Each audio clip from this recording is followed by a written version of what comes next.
Hello বন্ধুরা, সবাই কেমন আছেন? আশা করছি সবাই ভালো আছেন আর ভালো থাকবেন। বন্ধুরা, এখন শীতকালে অনেক সস্তায় ধনে পাতা পাওয়া যায়, তাই আজকে ভাবছি ধনে চিকেন করব। এই যে চিকেন আমার এখানে আছে, 1 কেজি চিকেন আছে। সব মশলা দিয়ে ম্যারিনেট করে রেখে দিয়েছি 5 মিনিট 10 মিনিট আগে। তো এখানে ধনে পাতা আছে, এই যে 1 আটি ধনে পাতা নিয়েছি। এই দিয়ে আজকে ধনে চিকেন করব। তো ঠিক আছে, এবারে রান্নায় চলে যাব। এটা আমি পেস্ট করে নিয়ে আসছি। এদিকে গ্যাস জ্বালিয়ে কড়াইটা বসিয়ে দিয়েছি, তেল ঢেলে নিচ্ছি। একটু ধনে চিকেন করব তো একটু তেলটা বেশি লাগবে, তো তেলটা গরম হতে দেব। তেল গরম হয়ে গেছে, এবারে ফোড়নে গোটা জিরে দিয়ে দিচ্ছি 1/2 চামচের মতো। দুটো শুকনো লঙ্কা দিয়ে দিচ্ছি।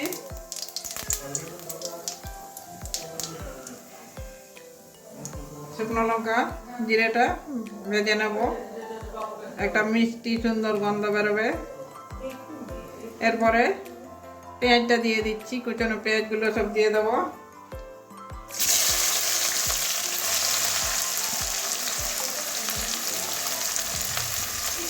পেঁয়াজগুলো কষিয়ে নেব কাঁচা গন্ধ যাওয়া পর্যন্ত।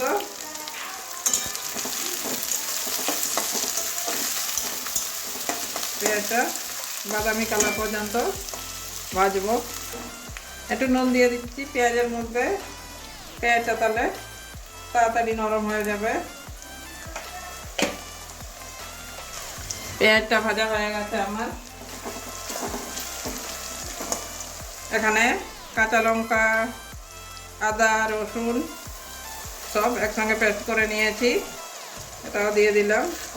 এবারে এগুলো কাঁচা গন্ধ যাওয়া পর্যন্ত ভেজে নেব।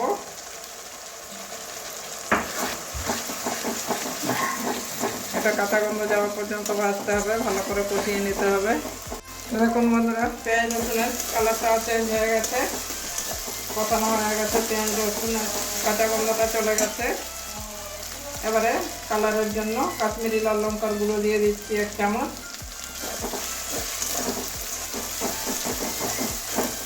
বাকি মশলাগুলো সব আমার মাংসের মধ্যে দেওয়া আছে, জিরে ধনে সবগুলো মাংসের মধ্যে দিয়েছি। দই সব কিছু দিয়ে ম্যারিনেট করে রাখা হয়েছিল।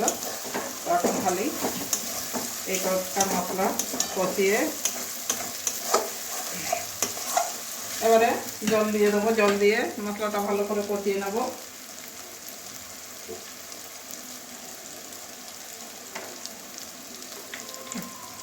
অল্প একটু জল দিয়ে মশলাটা ভালো করে কষিয়ে নেব।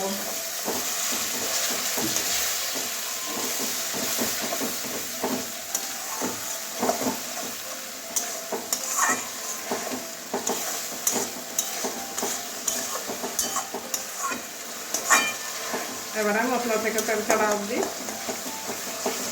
কষাবো। এখন মশলা থেকে তেল ছাড়তে শুরু করে দিয়েছে। এবারে একটা মিডিয়াম সাইজের টমেটো কেটে রেখেছিলাম, এটা দিয়ে দিচ্ছি।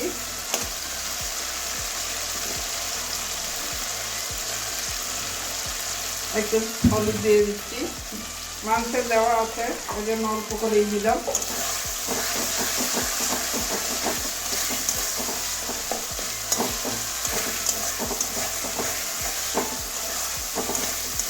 এবারে ম্যারিনেট করে রাখা মাংসটা দিয়ে দিচ্ছি, চিকেনটা।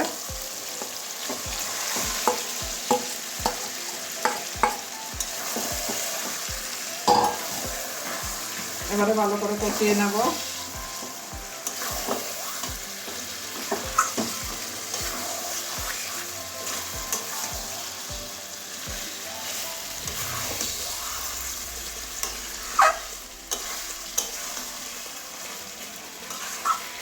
এবারে ভালোভাবে কষিয়ে নিতে হবে, মাংস থেকে জল ছাড়বে। কষিয়ে নেব 5-10 মিনিট। এরকম চিকেনটা আমার কষানো হয়ে গেছে, চিকেন থেকে তেলও ছেড়ে দিয়েছে। তেলও ছাড়ছে দেখুন। চিকেন থেকে যে জল ছাড়ে একটা, ওটা কষিয়ে অনেকটাই কমিয়ে দিয়েছি। মাংস অর্ধেক হয়েও গেছে।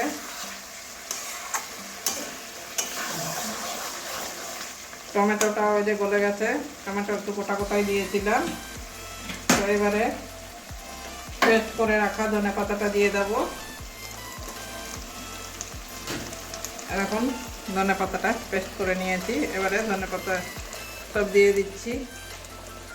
ধুয়ে যেটুকুনো মানে জল, ধনেপাতা ধুয়েছি, ধনেপাতার সঙ্গে যা জল ছিল ওই জল দিয়েই রান্না হয়ে যাবে। একটু বাটিটা ধুয়ে জলটা দিয়ে দেবো আবারও, অনেকটা ধনেপাতা লেগে আছে ওই জন্য জল দিয়ে দিচ্ছি একটু। ভালো করে আবার মিশিয়ে নেব, কষিয়ে নেব। ধনেপাতা জলের সঙ্গে ভালো করে একটু মিশিয়ে নেব।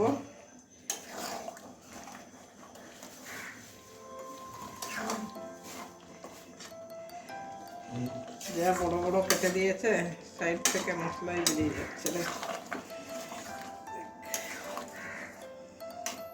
ঝোল হবে না, এটা একদম মাখা মাখা হবে, কষা কষা। এবারে ঢাকা দিয়ে 10 মিনিট রান্না করে নেব। একটা বড় ঢাকনা দিয়ে ঢেকে দেবো 10 মিনিটের জন্য, মিডিয়াম আছে। তো বন্ধুরা 10 মিনিট পরে আবার ফিরে আসছি। 10 মিনিট পরে আবার চলে আসলাম। আমাদের চিকেনটা একদম রেডি হয়ে গেছে। আর এখন কত সুন্দর কালার এসছে। এটা একটা মশলা দেওয়া হয়েছে, তো কাশ্মীরি লাল লঙ্কার গুঁড়ো দিয়েছি, তার জন্য একটু হালকা লাল লাল লালচে লালচে লাগছে, না হলে পুরো সবুজ হয়ে যেত। তো এবারে এই তরকারিটা এরকমই করবো, একটু ভাত রুটি যাতে দুটোর সঙ্গেই খাওয়া যায়। তো ঠিক আছে বন্ধুরা, যা দেওয়ার তো সবই দিয়ে নিয়েছি, আর দেওয়ার কিছু দরকার হবে না। এবারে নামিয়ে একটা বাটির মধ্যে ঢেলে দেখাচ্ছি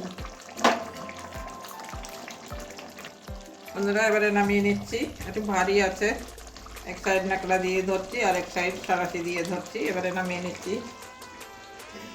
বন্ধুরা দেখলেন কত সহজে ধনে চিকেন রান্না করলাম, কম সময়ে একটা ভালো টেস্টি খাবার হয়ে গেল। তো আপনারা অবশ্যই একদিন এইভাবে বাড়িতে বানিয়ে খাবেন, দেখবেন একদিন বানালে প্রত্যেক দিনই বানাতে ইচ্ছে করবে। তো ঠিক আছে বন্ধুরা, বেশি বকবক করছি না। যদি ভালো লাগে তাহলে একটা লাইক দিয়ে দেবেন, আর চ্যানেলে নতুন হলে সাবস্ক্রাইব করে পাশে থাকবেন, পাশে থাকা বেল আইকনটা অন করে রাখবেন, তাহলে নতুন নতুন যা রান্না করবো সবার আগে পেয়ে যাবেন। তো এই শীতে সবাই ভালো থাকুন। আজকের জন্য এটুকুনই, আবার অন্য কোনো দিন অন্য রান্না নিয়ে আসবো।